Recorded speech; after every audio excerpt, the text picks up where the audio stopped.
It starts with a promise, a whisper of relief, the end of pain. It comes in the shape of a small, simple pill, a modern miracle, we were told, a key to unlock a life without suffering. We placed our trust in the hands of our doctors, in the gleaming halls of science. We believed the story they sold us. But behind this promise, behind the sterile packaging and the reassuring words, was a family, a dynasty. Their name was a monument, etched in gold on the walls of the world's greatest museums. They were patrons of art, champions of knowledge, architects of modern philanthropy. But the fortune that paid for that golden name was built on a secret, a system, carefully designed, meticulously executed, a system that turned a promise of healing into a cycle of despair, a system you can never truly escape. They were the Sacklers, and their company, Purdue Pharma, unleashed a drug upon the world called OxyContin. It would generate over $35 billion in revenue. It would also ignite a firestorm of addiction and death that would consume a nation. How did one family, in their quest to conquer pain, create one of the most devastating public health crises in American history? Was it a tragic mistake? A miscalculation of risk? Or was it something else entirely? Was the crisis an accident? Or was it a feature of the design? This is the story of a system, a blueprint for turning human suffering into unimaginable wealth, and how its architects shielded themselves from the consequences, leaving millions to pay the price. The story begins not with a pill, but with an idea. It was born in the mind of Arthur Sackler, the eldest of three brothers. Arthur was a doctor, but his true genius was for something else entirely. He was a visionary of persuasion. In the mid-20th century, the world of medicine was a quiet, conservative place. Drug advertising was little more than a classified ad in a medical journal. Arthur saw a different future. He saw medicine as a market, and doctors as its gatekeepers. He realized you didn't need to sell a drug to the patient. You needed to sell it to the person holding the prescription pad. He pioneered a new kind of marketing. It was aggressive, sophisticated, and it blurred the line between information and advertisement. He bought medical publications, creating a closed loop where the ads and the articles could sing from the same hymn sheet. He sponsored seminars for doctors, flying them to lavish resorts to hear from other doctors who were secretly on his payroll, extol the virtues of his clients' products. He created a playbook, a system for manufacturing medical consensus. His first great triumph was a tranquilizer called Valium.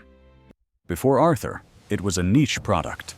After his campaign, it became a cultural phenomenon, the first drug to surpass $100 million in sales. He sold it as the cure for the anxieties of modern life. He made it seem not just helpful, but necessary. Arthur Sackler taught the pharmaceutical industry how to speak the language of desire. He didn't just sell medicine, he sold a vision of a better life, delivered through chemistry. Arthur died in 1987, a titan of advertising. But his true legacy was just beginning. His younger brothers, Mortimer and Raymond, had long ago purchased a small, unremarkable drug company of their own, Purdue Frederick. With Arthur gone, they took his playbook, his revolutionary system of influence, and sought a blockbuster drug to call their own. They found their target in one of the most universal human experiences: pain. In the 1980s and 90s, a new philosophy was taking hold in medicine, a compassionate idea that pain was undertreated. It was even labeled the fifth vital sign, as crucial to monitor as blood pressure or heart rate. The medical community was primed for a new solution, and Purdue had one waiting. It was a molecule they already owned, oxycodone, a powerful opioid narcotic, chemically similar to heroin. It was effective, but it was also known to be highly addictive. That was the problem. The Sacklers believed they had found the solution. They would encase the oxycodone in a special time-release coating. The pill, which they named OxyContin, would dissolve slowly, delivering a steady, low dose of relief over 12 hours. The company's central claim, the very foundation of its future empire, was that this slow-release mechanism made the risk of addiction negligible. It was the magic bullet, the power of a strong opioid without the danger. This one idea, this single revolutionary claim, would be the key that unlocked the system Arthur had built. It was the message they would take to every doctor in every town across America. A new era of pain management was dawning, an era that promised relief without risk. An era that would make the Sackler family richer than they could have ever imagined. The launch of OxyContin in 1996 was not a product release, it was an invasion. Purdue Pharma unleashed the most aggressive marketing campaign the medical world had ever seen. Arthur Sackler's playbook was now scripture. They assembled a sales force that was more like a disciplined army, doubling its size to over 600 representatives. They were young, energetic, and highly motivated, with a bonus system that could pay out tens of thousands of dollars for pushing their product. Their mission was simple: convince America's doctors that OxyContin was safe. Their primary target wasn't the pain specialists in big city hospitals, it was the general practitioners in small towns, the overworked doctors in places like Appalachia, the Rust Belt, and rural Maine. Places where years of manual labor in coal mines and factories had left a legacy of chronic pain. These doctors were inundated. Sales reps visited their offices relentlessly, armed with glossy charts and branded clipboards. They brought free lunches and sponsored local medical events. They echoed the company's core message, a single, powerful statistic that became their mantra. The risk of addiction was less than 1%. That number was their weapon. It was repeated in promotional videos, in medical literature funded by Purdue, and in thousands of conversations in doctors' offices. It was designed to erase decades of medical caution about the dangers of opioids. But where did this magic number come from? It wasn't from a rigorous, long-term clinical trial of OxyContin. It came from a brief, 5-sentence letter to the editor published in the New England Journal of Medicine in 1980. It was a 1-paragraph observation about hospitalized patients who had received small doses of narcotics under strict supervision. It had nothing to do with sending a bottle of high-dose opioids home with a patient for chronic pain. It was a footnote, twisted into a headline. The system expanded. Purdue funded organizations like the American Pain Society and the American Academy of Pain Medicine, which in turn published guidelines encouraging more aggressive opioid prescribing. They created a network of speakers, paying thousands of doctors to travel the country and deliver presentations, often written by Purdue itself, touting the safety and efficacy of OxyContin. They created an echo chamber where the message of safety was amplified and validated by seemingly independent, trusted sources. An entire generation of doctors was re-educated. The system was working perfectly. Prescriptions soared. Sales exploded, reaching $1 billion a year in just a few years. The Sacklers were celebrated as pioneers. But then, the first tremors began. Quietly at first.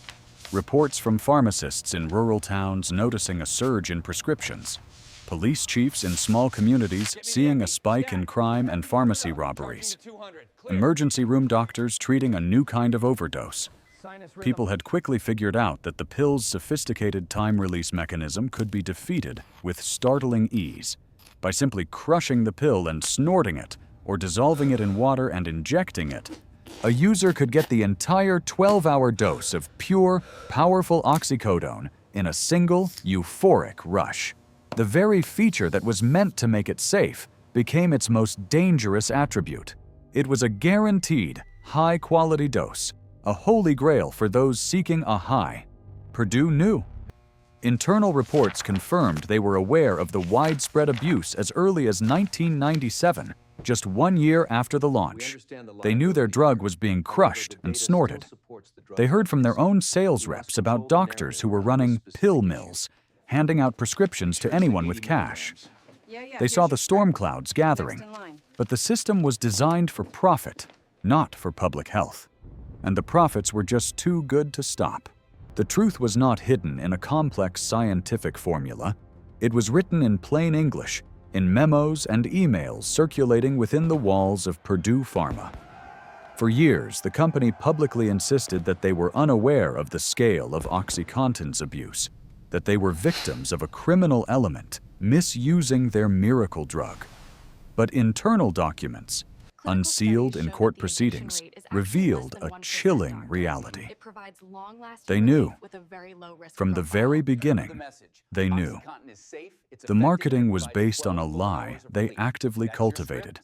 Executives, including members of the Sackler family, were sent reports detailing the abuse. They knew the less than 1% addiction claim was profoundly misleading. They knew their sales reps were being trained with scripts designed to downplay the risks and encourage doctors to prescribe ever higher doses for longer periods. The system wasn't just designed to sell, it was designed to deceive. Faced with growing evidence of a public health catastrophe, the company did not retreat. They did not issue warnings. They doubled down. The system went into overdrive, not to fix the problem, but to protect the profits. They launched a new marketing strategy. The problem, they argued, was not the drug. It was the people abusing it. They funded studies on addictive personalities. They created campaigns to identify so-called abusers, subtly shifting the blame from their product to the very people who had become addicted to it. It was a masterstroke of misdirection. They even turned the problem of abuse into a marketing opportunity. When doctors became concerned that patients were running out of their medication early, a classic sign of addiction or tolerance, sales reps were trained to reframe it. They called it pseudo-addiction. The solution, they told doctors, was not to stop prescribing, but to prescribe a higher dose. The system was designed to interpret every warning sign as a reason to sell more. In 2007, the first crack in the facade appeared. The Department of Justice brought a case against Purdue Pharma. The company and 3 of its top executives pleaded guilty to criminal charges of misbranding the drug with the intent to defraud or mislead. It sounded like a reckoning, but it was a carefully negotiated settlement. The company paid a fine of $600 million. It was a massive sum, but for Purdue, it was just the cost of doing business, a fraction of the billions they had already made. Crucially, no member of the Sackler family was charged. They were insulated, protected by layers of corporate structure. The system had protected its architects. While the legal battles played out in boardrooms, the human cost was mounting in homes and communities across the country. A generation was being lost. The line from a marketing decision in Stamford, Connecticut, to a grieving family in a small town in Ohio was direct and undeniable. People who started on OxyContin for a back injury or a workplace accident found themselves trapped. When the prescriptions ran out, they turned to cheaper alternatives. The path from the doctor's office to the street corner, from a legal prescription to illegal heroin and fentanyl, became a well-trodden road. And all the while, the Sackler family was meticulously curating their public image. As their company pleaded guilty to federal crimes, the family was celebrated in the press for their extraordinary generosity. The Sackler name was emblazoned on wings at the Metropolitan Museum of Art, the Louvre, and the Tate Modern. They endowed professorships at Harvard and Yale. They were paragons of high culture and scientific research. The system had a dual purpose, one part to generate immense wealth from a dangerous product, the other to use that wealth to launder the family name, to wash it clean in the hallowed halls of art and academia. They were building a firewall of prestige between their name and the source of their fortune. They were not just selling a pill, they were selling a story about themselves. And for a long time, the world bought that story too.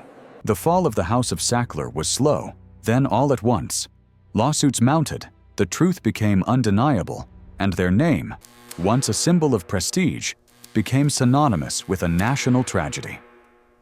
Museums began to strip their name from the walls, but the story does not end with them.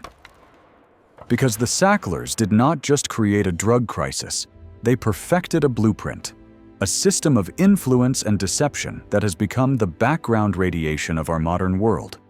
Once you see the blueprint, you see it everywhere.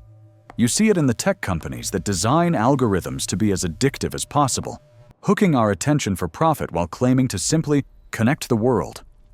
They know the psychological toll, the anxiety, the division it creates. They have the internal data, but they double down, blaming the user for their lack of self-control, never the design of the system itself. You see it in the food industry, which engineers products with the perfect combination of salt, sugar, and fat to override our natural sense of fullness. They market these products to children, funding their own scientific studies to downplay the links to obesity and chronic disease, all while promoting personal responsibility as the solution.